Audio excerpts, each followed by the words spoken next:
All right, another video book review. This one is Sword in the Storm by David Gemmell. Wow. All right, so coming off of my sickness, so my voice is a bit better than last one. You might have seen, I don't know when this is coming up. But anyways, this one is a 1990s classic of the Rigante series. Rigante, I don't know. But I was introduced recently to David Gemmell through Legend and read that, absolutely loved it. Gave it, 5 stars on Goodreads, gave it like a 9 out of 10, I think. It was just absolutely fantastic. And I'm now on like a David Gemmell high, I think. I've yet to wear off of it after 2 books now, because Rigante, the Sword in the Storm, the first book in that series, while not as good to me as a whole package as Legend, it's still incredibly strong. And it's, I think, the best way I've thought about it so far is like a actual legendary story that is being written.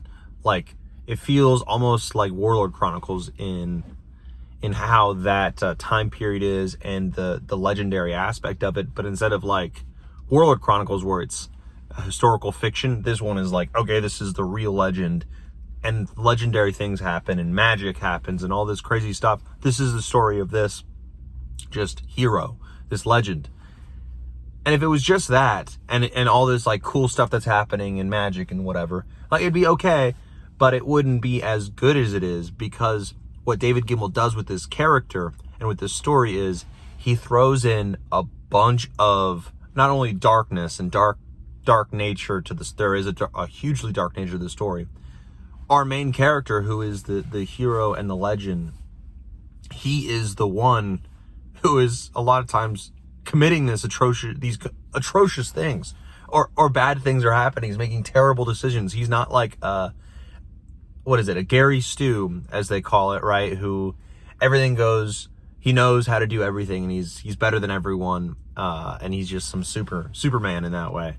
He is like incredibly gifted at fighting, and he picks things up quickly, and he's a really good guy, as you see in his childhood when he's helping a childhood friend, or just a random childhood guy who is crippled, and he's like, I bet he's never swam before. Like, he's staying in his house all the time. He's never gone out to this beautiful like river or pond or whatever and just swam with all of us and the boys of the village. So you know what he does? He goes there and convinces the kid, hey, let's go. And he carries him on his back while the kid doesn't have control of his bowels. So he's like peeing on him on his back, and takes him out into the wilderness to just enjoy himself. And that kid just absolutely loves it. And and you get aspects of Conovar is his name that are just fantastic like that, where you're really rooting for this kid, because he's a kid through most of it, and I think is young 20s by the end of this first book. So you get moments like that, but then you get moments where he's making incredibly bad decisions, and he is breaking promises, and he's committing like murder and genocide like at a young age. It's wild stuff. You get a really cool mixture with this character. So I'm very much more engaged with this character, because there's such a battle in him between, and it's like clearly played out as well and shown. There's this battle between the two halves of Conovar, between this like rageful like bear in him, and then his calmer side. And it isn't like so black and white like that. He's got the full spectrum of a person. And then there's all these other side characters who are as vibrant or more than Conovar, like his stepfather, his mother, his friends, his enemies, the others in the village. You get a really good sense of the community of the his Rigante village. It's just an interesting, it's such a weird, interesting twist on the farm boy turns to hero kind of thing, because it's not like, it is that, but there is a switch, a change there, where you feel like you're reading a fairy tale, but this fairy tale is dark, is very, very dark, but also layered so that it's more than a fairy tale. It's more than just a, hey, these things happen. It's a full-fledged story that is a fairy tale done absolutely beautifully. And I would say, other than, let's say, a few pacing issues, and there's like jumping around that can get a little bit jarring sometimes, but like, it is a incredibly well done and well crafted story of a, let's say, a Scottish boy in a Scottish tribe who becomes a legend of his people. And if it was just that, right, and him being a legend, it'd be okay. But we're getting this kind of weird historical fiction kind of aspect to this. It kind of feels almost like a GGK, where it's it looks at first like a one-to-one replacement of real world history and a snapshot of the world at this point and the peoples in it. Then like drafted on it are fake names, fake places, maybe the landmass changes a little bit, but and then like a little bit of magic. But that's not what happens here, and that's not all GGK does. I'm saying that's what it kind of looks like when you first start. However, there's a lot different there. And what I mean by the historical fiction part of it, though, is you have kind of the Romans and the other Gothic tribes that are around, let's say. And what I really liked about this is part of Conovar's formative years is befriending a Roman merchant with a very interesting past who is constantly traveling the lands and now seeming to want to set roots down in the Rigante lands. Anyways, he travels with this merchant and then goes see a bit of the world. And then in this, he sees the Romans, and that Roman merchant guy is constantly saying, hey, my people, they're coming, and they will eventually want your land, and you will stand no chance. You have great warriors, you have great everything. However, every tribe that has fallen to the stone men, I think is what they're called, because they're coming from, a land where they build things out of stone. Like, they were also great warriors, and they fell to a man. And this merchant doesn't want to see that for his adopted people. And so they go down, and you see the efficiency and the just the bloodthirsty nature sometimes of this leader, who I guess is supposed to be maybe like Caesar, but I'm not a big Roman history guy. Anyways, and you're getting that impending threat and the doom on its way. So you're very much, at least what it seems like, is Conovar's life, maybe, I don't know, but Conovar's life is set up in this, and it's very, yes, he goes on that, let's say, that trip out into the world to come back with a lot more knowledge.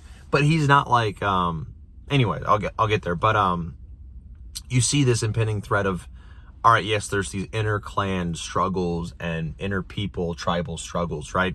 But Conovar, like Arthur in the Warlord Chronicles, needs to bring these people together because the Romans are coming. The stone men are coming. And so Conovar needs to, and it's really cool seeing like the preparations and the problems that he sees because of the stone men are coming, and how they will, how just crazily effective they are. And then now Conovar's like, all right, how do we deal with this? We need armor, we need cavalry, we need an effective horse cavalry force, we need strong logistics, because they have strong logistics, we need strong logistics, right? Like, and he's going through these things, and you see him starting to set up these, let's say, connections, and he's starting to get that, at least started to get this stuff handled so his people can even face the stonemen. And that's just super interesting and sets up what is to be probably a hard fought, maybe a long defeat, who knows? Like, if it's judging my history, it's a defeat, but who knows, because this isn't a one-to-one. I'm hoping the Rigante retains some of their autonomy, because it seems very idyllic. Like the society seems very idyllic in that way, in which like everyone is like neighborly, or since it's a mountain community, everyone is more neighborly and support each other, and it's everyone knows their neighbor kind of thing, and it's beautiful nature and all this, and the world is coming to take that out. And that's very, it'll be heartbreaking to see that. And but what was I saying with with Conovar? And as I mentioned before, how he's not like perfect Gary Stu, he is constantly being told, like by others, hey, like you're a good guy, but like this is a flaw of yours that needs to be fixed, or else there's going to be consequences. And Conovar is very much like, A, I don't need to fix that, or B, yeah, I got it. Don't worry, it'll be fixed. And something bad happens, and he should learn his lesson, and he says, I'll learn my lesson. But then he doesn't learn his lesson, and another bad things happen. And it's always like it's his fault. It's not like, fate is against him or something. And the only thing he can't overcome is, the gods or something. It's not that at all. It's, hey, this is a flawed human being who makes mistakes, and makes the mistakes multiple times, sometimes, not every time, but sometimes to disastrous effect. He is a human being. And that's why I think he's such a compelling character, because you are just here for this guy. You are here to watch this guy succeed, because it's been a hard fought struggle to get there. And you don't even he does things that are unforgivable. He really does. And it's great how David Gemmell does this, where you're like, all right, this guy has done things where he is the villain. He should be the villain of the story, but he's got this other heroic nature side, and he's got what he's striving for is a noble thing. So you're really okay, the Rigante will fail without this guy too. So you're really hoping this guy succeeds in a lot of ways as well. But, we'll see where this goes. I am very motivated to continue this series. I do want to finish it. It seems like they're not incredibly long books. They're like 450 to 500 pages each. So it's a couple day read, at the pace that I'm currently at. Couple with the amount of time that I have to read during the day, each day. But highly recommend it. It's a fantastic read. I don't think as strong again as Legend. I haven't read any of the other Drenai saga yet. I chose to start this one to see which path to go down, and I'm firmly invested in this one right now. But it is a great read, and I'm really digging this. Maybe it'll be a whole nother video later in the future that goes more in depth on it, at least in depth on my feelings. Not like I'm going to bring out a whiteboard and show people, all right, this. But what it is, though, is this is a classic fantasy, and it's heroic fantasy, and that's a huge difference. This heroic nature of this tale is not like, we're seeing this Ubermensch who does no wrong, who is, killing everything or saving the princess, this kind of stuff. And that's boring. The world has more layers than that. Life has more layers. Therefore, grimdark is great, As you know, I'm not a huge grimdark fan at all. But that's not what heroic fantasy seems to be, at least in this vein. It's, hey, they are flawed. Conovar is flawed. He's done worse things than a lot of grimdark characters has. But there is an optimism. There is a striving for something better, and that there is meaning in life, and there is meaning for that, right? And without going too much in depth about it, that is something great to read. And it's a balm. It's a balm on the soul, I think, on my reading soul, because I'm really don't like reading about the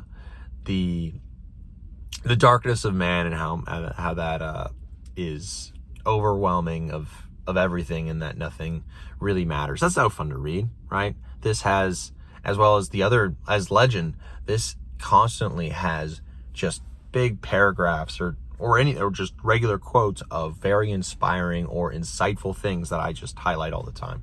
It's just fantastic. Anyways, I am waxing poetic, as I tend to do sometimes, so I'm cutting it short.